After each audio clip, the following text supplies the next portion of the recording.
Thân chào cả nhà, không nên xem chùa đâu đó. Nhớ đăng ký, like, comment để ủng hộ team nha. Mọi người có nhớ mỗi lần mình mơ không?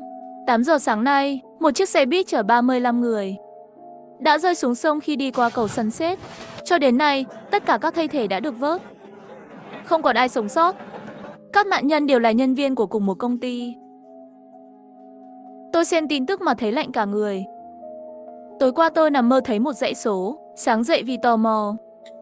Thần say quẩy khiến gì tôi lại gọi vào số đó. Kết quả lại có người nghe máy. Người nghe lại là chính tôi.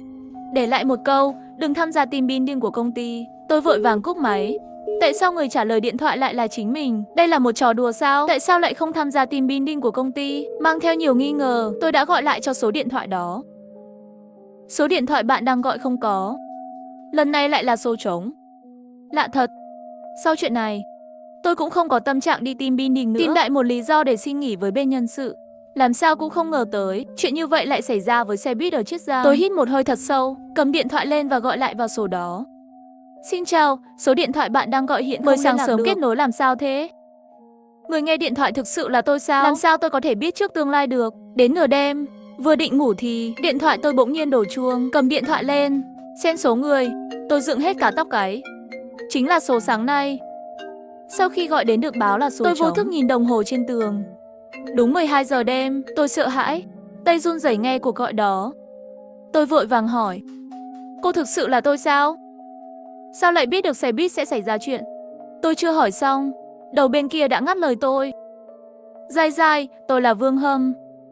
Tôi kinh ngạc đến suýt chút nữa thì hét lên. Vương Hâm là đồng nghiệp của tôi, cũng là một trong những nạn nhân vụ xe buýt rơi xuống sông. Không phải anh ấy chết rồi sao? Sao anh ấy có thể gọi cho tôi khi anh ấy đã chết?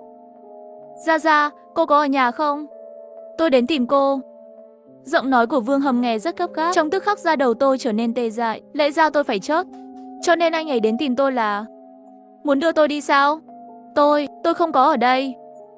Gia, đừng căng thẳng.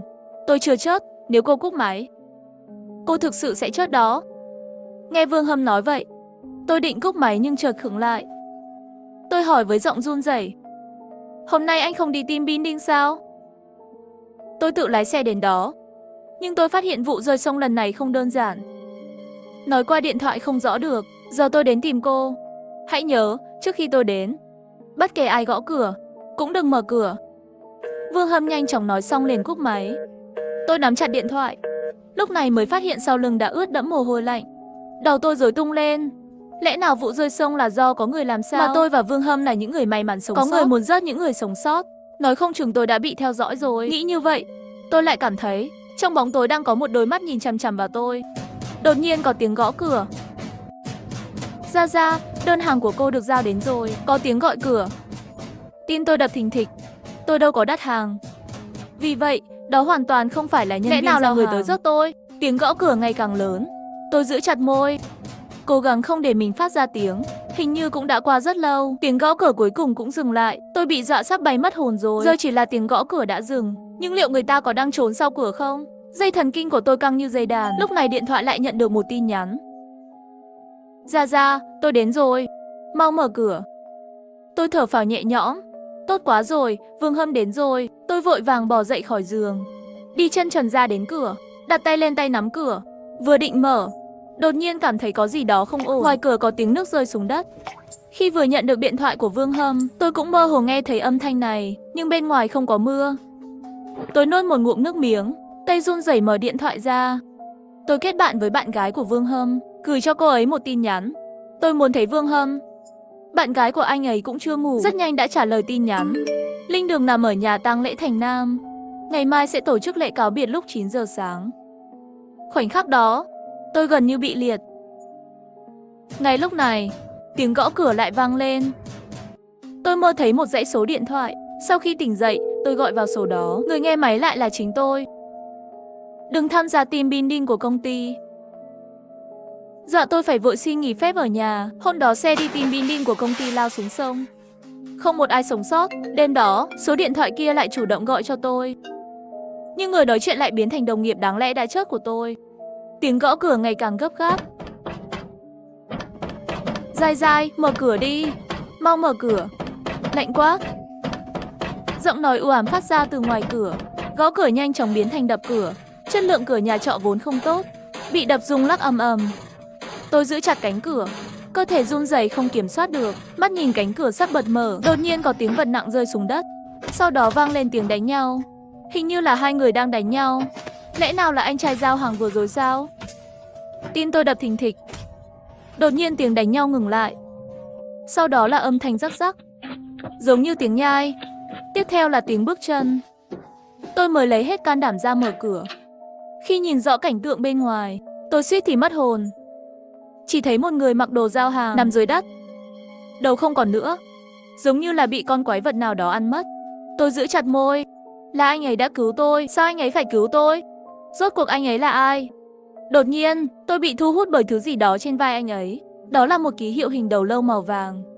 Hình xăm sao? Nhìn xuống cánh tay anh ấy thì thấy ngón tay anh ấy đang chỉ về một hướng, đó là một túi hàng. Tôi chần chừ một lát, vẫn lấy hết can đảm nhặt túi hàng đó lên. Đột nhiên nghe thấy tiếng bước chân, dọa tôi phải vội vàng vào nhà, đóng chặt cửa lại. Tôi nhanh chóng dùng điện thoại gửi tin báo cảnh sát. Sau đó run rẩy mở túi hàng đó ra. Trong hộp giao hàng chỉ có một tờ giấy. Tôi mở tờ giấy ra, chỉ thấy trên tờ giấy viết mấy chữ: muốn biết sự thật không? Ngày mai đến nhà tang lễ Thành Nam. Cảnh sát đến rất nhanh, nghiêm túc dạy tôi: báo giả phải không? Sau này đừng báo án giả nữa, còn có lần sau sẽ bị bắt giữ. Sau khi cảnh sát đi, tôi sửng sốt. Bên ngoài trống rỗng, anh trai giao hàng vừa nãy lại biến mất rồi. Rõ ràng tôi đã nhìn thấy anh ta nằm trên mặt đất đầy máu. Người chết sao có thể biến mất được?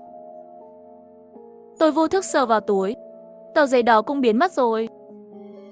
Lẽ nào những gì vừa xảy ra đều là ảo giác sao? Cái quái gì thế này? Ngày hôm sau tôi đến nhà tang lễ Thành Nam. Tôi không nghĩ những gì xảy ra tối qua là ảo giác. Tôi phải tìm ra sự thật, nếu không người chết tiếp theo chính là tôi. Đến sảnh cáo biệt, rất nhanh tôi đã nhìn thấy bạn gái của Vương Hâm. Cô ấy tên San San. Trước đó Vương Hâm đã gửi cho tôi thiệp mời đám cưới. Đám cưới sẽ được tổ chức vào ngày 11 này. Tôi đi qua đó, thấy Vương Hâm nằm trong quan. Trong khoảnh khắc đó, tim tôi gần như ngừng đập. Chỉ thấy bụng anh ấy trương phồng lên, miệng mở rộng, kẽ răng còn có thịt vụn và tóc. Trong đầu tôi lập tức xuất hiện hình ảnh của anh trai giao hàng với cái đầu bị gặm nhấm đó. Tôi không kìm được nắm chặt lấy San San, chỉ vào Vương Hâm và nói: Vương Hâm bị sao thế? San San có chút nghi ngờ. Khi tôi lại đến xem lần nữa thì thấy Vương Hâm nằm ở đó là dáng vẻ của người chết đối bình thường, chứ không phải dáng vẻ kỳ lạ mà tôi vừa nhìn thấy. Lẽ nào tôi lại bị ảo giác sao? Đột nhiên tôi cảm thấy một ánh mắt u ám đang nhìn vào tôi. Tôi ngẩng đầu lên, nhìn về hướng ánh mắt đó. Kỳ lạ, rõ ràng không có ai ở đó. Cơ thể tôi lập tức cứng đờ. Lúc này ảnh đen trắng của Vương Hâm xuất hiện. Đôi mắt đó đang nhìn chằm chằm vào tôi. Ánh mắt đó thật đáng sợ. Tôi sởn hết cả gai ốc. Tôi vội vã đi về phía bên cạnh. Tôi vẫn không nhịn nổi mà nhìn vào bức ảnh của Vương Hâm, sợ mắt anh ấy đảo qua đây. Vừa nhìn, tôi suýt chút bay mất hồn rồi.